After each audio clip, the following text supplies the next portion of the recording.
देवेंद्र झाझड़िया एक ऐसा नाम जिससे शायद ही कोई हो जो परिचित न हो। देवेंद्र का भाला, देवेंद्र का रिकॉर्ड, देवेंद्र के पदक, टीवी पर देवेंद्र का जश्न और देवेंद्र को मिलने वाले सम्मान तो सारी दुनिया ने देखे हैं, लेकिन इसके पीछे देवेंद्र की मेहनत, देवेंद्र का साहस, देवेंद्र का हौसला और राह में आने वाली अनेक कठिनाइयाँ शायद ही किसी ने देखी हों। तो आज हम आपको ले चलते हैं देवेंद्र के साथ उनके इस अद्वितीय सफर में। राजस्थान के शेखावाटी अंचल के जिले चूरू के एक छोटे से गांव में 10 जून 1981 को एक साधारण से किसान परिवार में एक बच्चे का जन्म हुआ। पिता राम सिंह और माता जीवनी देवी ने प्यार से नाम रखा देवेंद्र। कुछ सालों तक तो देवेंद्र की जिंदगी सामान्य बच्चों की तरह ही चलती रही, लेकिन फिर अचानक से एक दिन एक ऐसी घटना घटी जिससे देवेंद्र और उसके परिवार पर परेशानियों का पहाड़ सा टूट पड़ा। एक इंटरव्यू में देवेंद्र ने बताया कि साल 1989 में जब वे मात्र 8 साल के थे और गांव में बच्चों के साथ खेल रहे थे, तभी खेलते खेलते वे एक पेड़ पर चढ़े और वहां से गुजर रही विद्युत लाइन की चपेट में आ गए। परिजन आनंद फानन में उनको हॉस्पिटल लेकर भागे। डॉक्टरों ने खूब कोशिश की, मगर ईश्वर की इच्छा शायद कुछ और ही थी। देवेंद्र का बायां हाथ कोहनी तक काटना पड़ा। सोचो, 8 साल का एक बच्चा जिसने अभी तक अपना बचपन भी नहीं जिया था, उसके साथ इतनी बड़ी दुर्घटना हो गई थी। उस समय उस बच्चे पर और उसके माता पिता पर क्या गुजरी होगी, इसकी कल्पना करना भी मुश्किल है। इस हादसे के बाद देवेंद्र को यह समझने में बिल्कुल भी देर नहीं लगी कि इसके बाद उनकी जिंदगी पहले जैसी नहीं रही। उन्हें समझ आ गया था कि अस्पताल से घर लौटने के बाद वह अपने दोस्तों के साथ पहले जैसा मेलजोल नहीं रख सकते थे, न ही उनके साथ खेल सकते थे जैसा वह दुर्घटना से पहले खेला करते थे। लेकिन इस स्थिति ने उनके मनोबल को जरा भी प्रभावित नहीं किया। वास्तव में इससे वह और भी ज़्यादा मजबूत हो गए। हादसे के बाद एक लंबा वक्त बिस्तर पर गुजारने के बाद जब देवेंद्र उठा तो उसके मन में एक और ही संकल्प था। उसके बचे हुए दूसरे हाथ में उस संकल्प की शक्ति देखने लायक थी। देवेंद्र ने अपनी लाचारी और मजबूरी को अपने ऊपर हावी नहीं होने दिया। कुदरत के इस अन्याय को ही अपना संबल मानकर हाथ में भाला थाम लिया। एक इंटरव्यू में उन्होंने बताया कि अन्य बच्चे मुझे एक मुसीबत मानते हुए मेरे साथ खेलना नहीं चाहते थे, इसलिए मैंने एक खास स्पोर्ट खेलने और उनसे बेहतर होने का फैसला किया। तब झाझड़िया ने स्कूल से जेवलिन थ्रो की शुरुआत की और इस स्पोर्ट का हिस्सा बन गए। देवेंद्र जेवलिन थ्रो का अभ्यास लकड़ी के भाले से किया करते थे, क्योंकि इनकी आर्थिक स्थिति उस समय अच्छी नहीं थी। उन्होंने स्कूली शिक्षा के दौरान ही पदक जीतना शुरू कर दिया। इसके बाद साल 1997 में एक पैरा एथलेटिक्स प्रतियोगिता में कोच रिपुदान सिंह ने उनकी प्रतिभा को देखा और उन्हें खेल को गंभीरता से लेने के लिए कहा। देवेंद्र ने पहली बार 1995 में नेशनल पैरा एथलीट खेलों में हिस्सा लिया और अपना पदक जीता। इसके बाद उन्होंने कई पदक जीते। कॉलेज में पढ़ते वक्त बेंगलोर में राष्ट्रीय खेलों में जेवलिन थ्रो और शॉट पुट में पदक जीतने के बाद देवेंद्र ने कभी पीछे मुड़कर नहीं देखा। 1999 में राष्ट्रीय स्तर पर जेवलिन थ्रो में सामान्य वर्ग के साथ कड़े मुकाबले के बावजूद स्वर्ण पदक जीतना देवेंद्र के लिए बड़ी उपलब्धि थी। झाझड़िया को खेल के दौरान भी कई मुश्किलों से गुजरना पड़ा। झाझड़िया को जब अपने पिता के कैंसर से ग्रस्त होने का पता चला तो उन्होंने एक समय खेल को अलविदा कहने का मन बना लिया था। उनके पिता राम सिंह ने हालांकि उन्हें खेल पर ध्यान देने की सलाह दी थी। पिता की बात मानते हुए झाझड़िया ने खेल पर ध्यान देना शुरू किया। खेल की वजह से वह आखिरी लम्हों में अपने पिता के साथ नहीं रह सकी।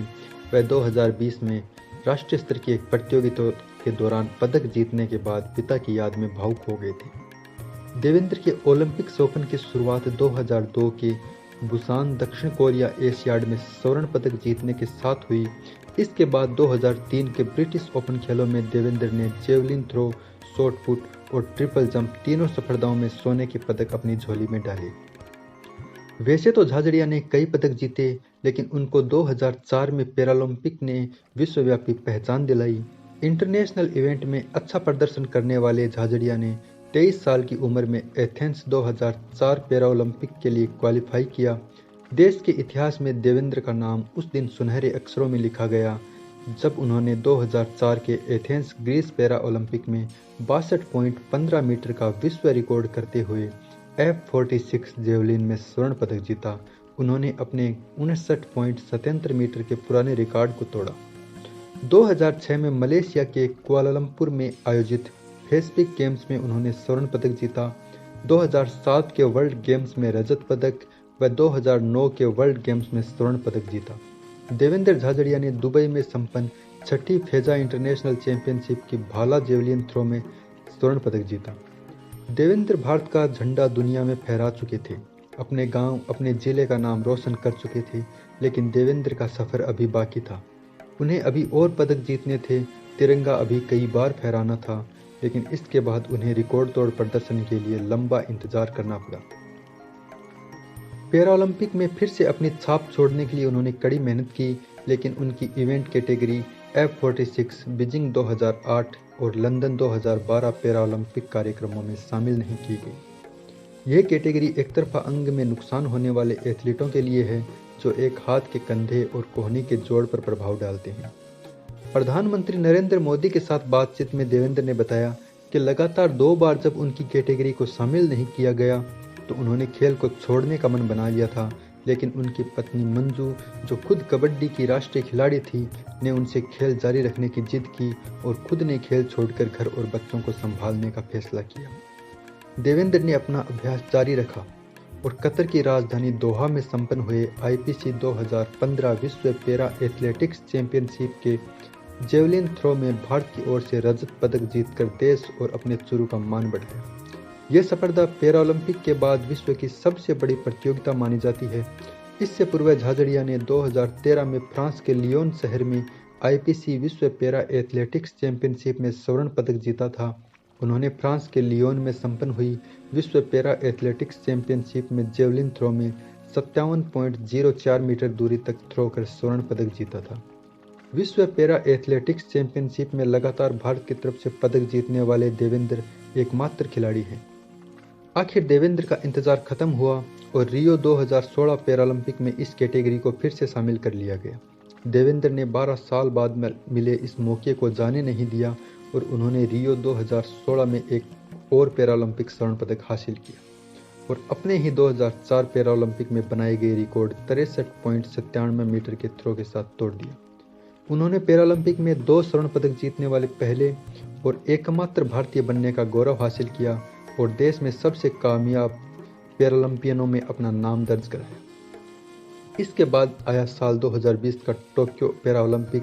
टोक्यो पैरालंपिक में देवेंद्र झाझड़िया ने सिल्वर मेडल जीतकर एक बार फिर से भारत का नाम रोशन किया। टोक्यो पैरालंपिक में उन्होंने 64.35 मीटर भाला फेंककर चांदी का तमगा अपने नाम किया। जैसे ही देवेंद्र के रजत पदक जीतने की सूचना मिली तो हर ओर से बधाई संदेश मिलने शुरू हो गए और पूरे देश में चुरू की चर्चा होनी शुरू हो गई। देवेंद्र झाझड़िया ने टोक्यो पैरालंपिक में 64.35 मीटर का अपना सर्वश्रेष्ठ थ्रो किया और इसी के साथ ही देवेंद्र झाझड़िया के पास अब पैरालंपिक में पदकों की संख्या 3 हो गई।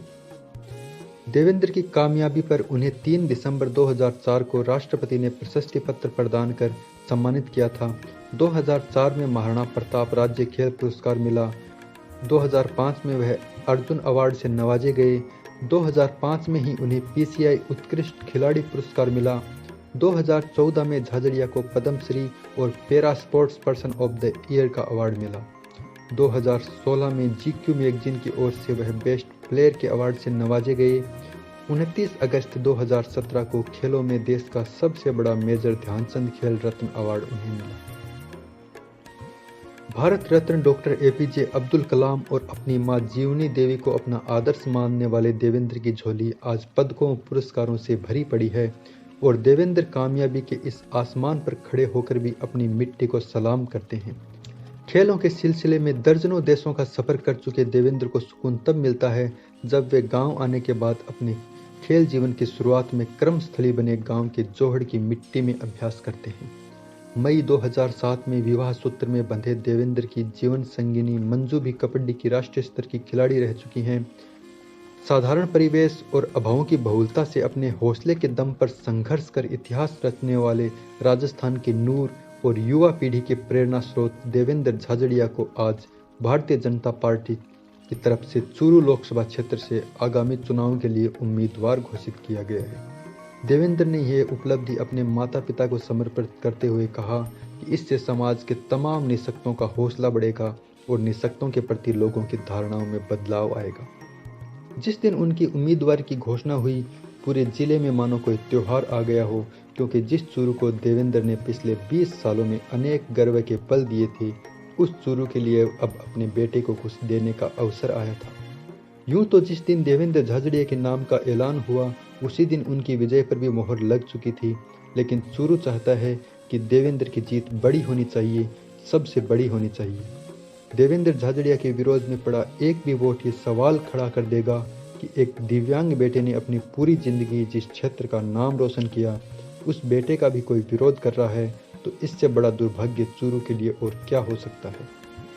बोल्ड वॉइस मीडिया की तरफ से चूरू के इस लाल को विजय की अग्रिम शुभकामनाएं। जय हिंद, जय भारत।